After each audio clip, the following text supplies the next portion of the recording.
വന്ന ആ മോളുടെ ധാരണ വളരെ തെറ്റാണ്. പണ്ട് 7 ദിവസവും പണിയെടുത്ത് കള്ളു കുടിച്ചിട്ട് വന്ന അമ്മയെ തല്ലുന്ന ഒരു ശീലമല്ല പിതാവിനുള്ളത്, അച്ഛനുള്ളത്.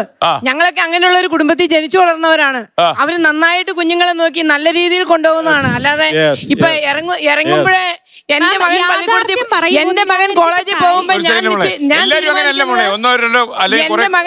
പോകുമ്പോ ഞാൻ തീരുമാനിക്കുന്ന വൈകുന്നേരം വരുമ്പോ ആ കുട്ടി മദ്യപിച്ച് വരുവാനല്ല താല്പര്യപ്പെടുന്നത്. നല്ല ശീലങ്ങളിലൂടെ പറഞ്ഞു വിട്ട് കൂട്ടുകാരെ നല്ല നിലയിലാക്കി ആക്കി തീർത്തിട്ട് അവൻ നല്ലവനായിട്ട് സമൂഹത്തിൽ നല്ലവനായിട്ട് വരാനാണ് ഞാൻ ആഗ്രഹിക്കുന്നത്. അതുപോലെയായിരുന്നു എന്റെ പിതാവും എന്റെ മാതാവും ആഗ്രഹിച്ചത്. ആ ഫാദർ ഒന്നും പറഞ്ഞില്ലല്ലോ മദ്യപാനത്തിന്റെ പ്രായം 23 വയസ്സായിട്ട് നിജപ്പെടുത്താൻ കാരണം നാൻസിയെ പോലുള്ള ആളുകൾക്ക് എത്ര വയസ്സായെന്ന് എനിക്ക് അറിഞ്ഞു.